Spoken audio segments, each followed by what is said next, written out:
the fastest manipulation never announces itself. It slips in wearing urgency. It sounds reasonable for one dangerous second. Then your chest tightens before your mind catches up. Now you are defending yourself without knowing why. You know that feeling. The sudden guilt. The pressure to answer immediately. The fear that silence will be used against you. That is the trap. Manipulation feeds on your first reaction. Control that reaction, and the tactic starts collapsing.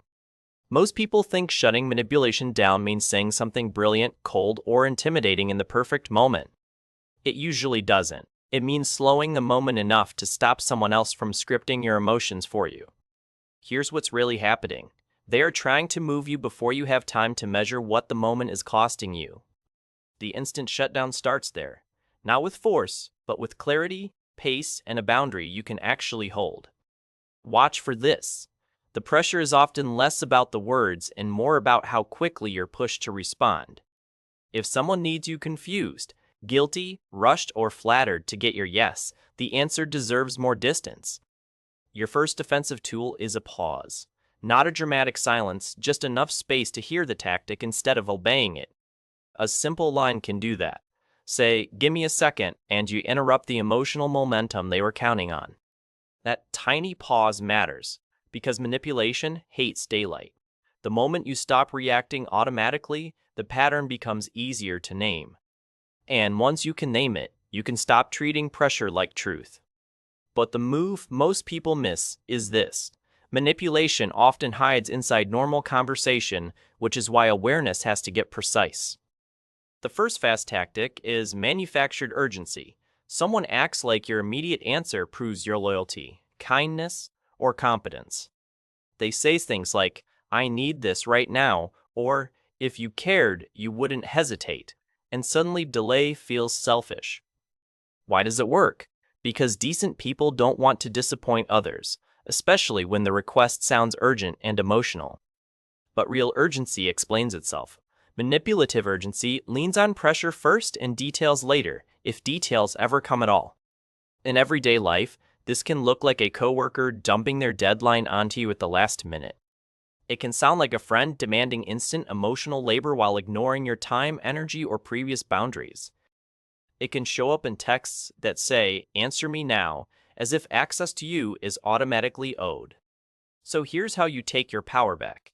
Ask one grounding question before giving any answer. What exactly do you need, by when, and why couldn't this be raised earlier? That question is not rude. It forces urgency to reveal whether it is real or artificially inflated. If the other person becomes more agitated when you ask for clarity, that reaction tells you almost everything.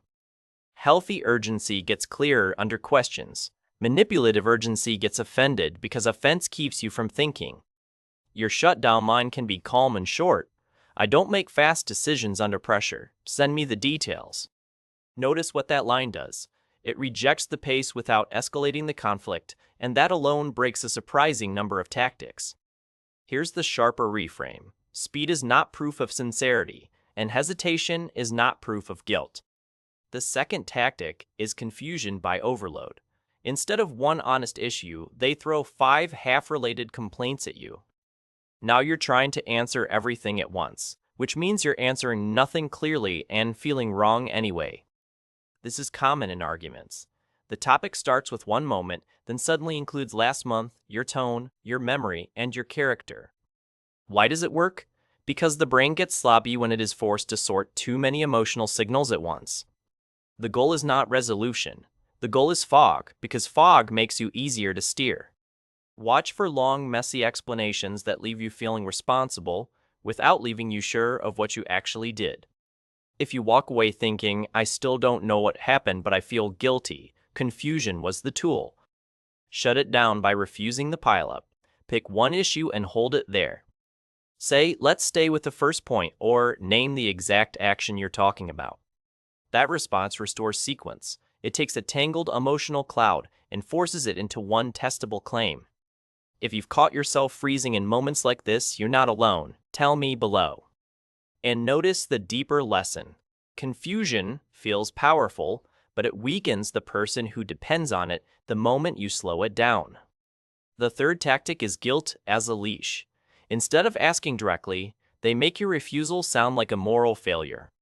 This is where you hear lines like, "After everything I've done for you," or "I guess I know where I stand now."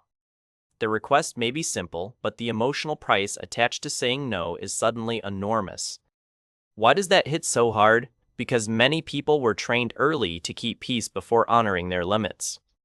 So the body hears disappointment and reacts like danger, even when the request itself is unfair. At home, guilt pressure can hide inside family expectations that treat access to your time as permanent and unquestionable. At work, it can sound like someone calling you selfish for protecting your schedule after they repeatedly ignored their own responsibilities. In dating, it may appear as wounded disappointment every time you ask for pace, clarity, or respect. The defense is simple, but it takes practice. Separate the feeling they're performing from the decision you're making. You can care about someone's feelings without letting those feelings make your choices for you. Try this line: "I hear that you're upset, but my answer's still no," or "Your reaction doesn't change my limit." That's not cruelty, it's emotional differentiation, and it keeps empathy from being converted into obedience. There's another trap hiding here. The nicest people often confuse compassion with surrender, and pressure feeds on that confusion.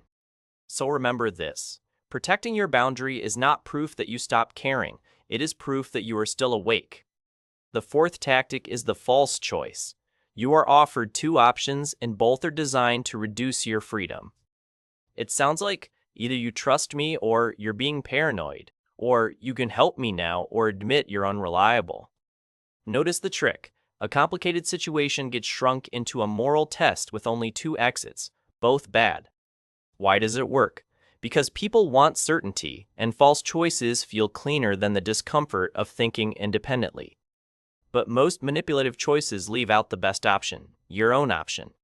You can answer, "Those aren't the only two choices," and then state a third response in plain language.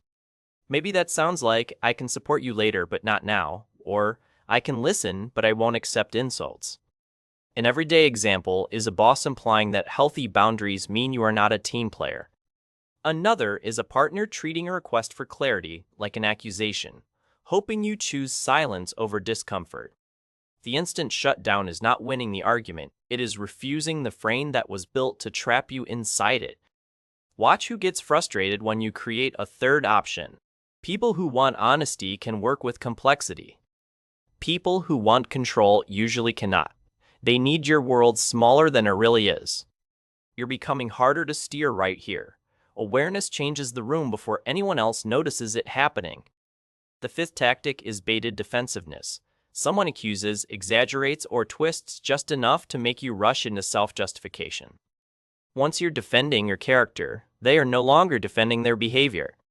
This is the move behind lines like, "You're so sensitive, you're overreacting," or "You always make everything about you." The content is less important than the effect. It pushes you onto emotional trial while their conduct slips out the side door. Why does it work? Because identity attacks create panic, and panic loves to explain, prove, and plead. But over-explaining is often a gift to someone who benefits from keeping you tangled and off balance. Try a concrete response instead. "I'm willing to discuss the issue, not defend myself against labels." Or say, "Let's stick to what happened and return to the behavior, not the insult." That shift matters because labels are fog machines. Specific actions are where truth survives. If the other person keeps escalating labels after you return to facts, stop chasing fairness from a rigged setup. Sometimes the strongest shutdown is ending the exchange for the moment. Distance is a boundary, not a failure. Here's a curiosity loop worth keeping. The most convincing manipulators often sound least dramatic, and that subtlety is exactly the tell. The sixth tactic is borrowed authority. Instead of offering truth, they lean on status, popularity, or unnamed others. They say, "Everyone agrees with me," or "Any normal person would do this," as if social pressure settles reality. This tactic targets a deep fear. Human beings hate exclusion, and shame becomes easier to trigger when the crowd is invoked. But anonymous consensus is one of the cheapest tools in pressure language because it sounds objective while proving nothing. When you hear it, ask for specifics. Who exactly? What exactly? And how does that change the actual issue? If no concrete answer appears, the crowd was just a costume the argument put on. In families, this can sound like tradition being used to shut down a legitimate need for space. In friendships, it can show up as social guilt, where declining one event gets treated like rejecting the entire group. Online, it often arrives as moral piling on, where public certainty tries to replace actual understanding. Your defense line can be simple. If you have a concern, say it as your concern. Don't hide behind everyone. That sentence removes the mask. Now the conversation has to stand on evidence rather than vague social heat.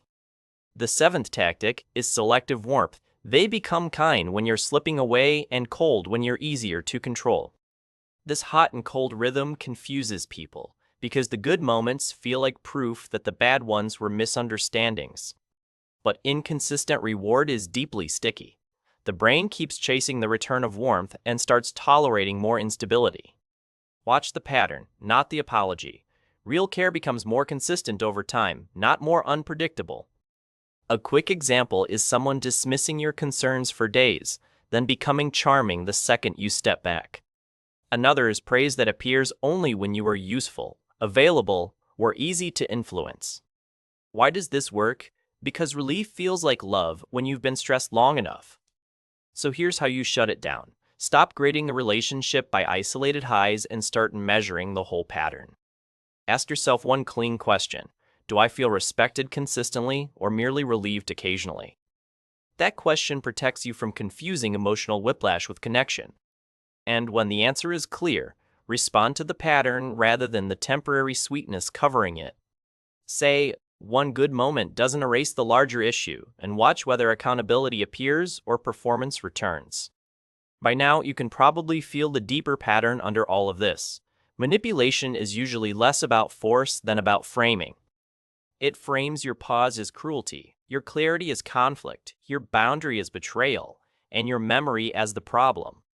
So the instant shutdown is not one magical phrase, it is a sequence you can carry into almost any pressured moment. First, pause the pace. Slow your breathing, lower your voice, and refuse to let urgency choose your response. Second, name the move silently to yourself. Is this pressure, fog, guilt, a false choice, a label, or social leverage? Third, ask for specificity. Details expose weak tactics faster than emotional argument ever will. Fourth, state one boundary without defending it to exhaustion. Shorter is usually stronger when the other person wants a spiral. And fifth, if the pattern continues, create distance. Not every conversation deserves unlimited access to your nervous system. This is where your power returns, not when you dominate the room, but when the room can no longer dominate you. You don't need a colder heart. You need cleaner recognition and a steadier response. Most manipulation collapses when it stops getting your automatic emotion for free. And the more often you practice this, the faster your body stops mistaking pressure for truth. If you want more tools like this, stay with Onyx Mind and subscribe for the next breakdown. We've got another video waiting that shows the subtle phrases people use before control becomes obvious. Watch that next, and you'll start hearing manipulation earlier than most people ever do. Until then, protect your pace, protect your clarity, and don't hand over your judgment just because someone wants it fast. The moment you can name the tactic, you stop living inside it. And that is how you take your power back,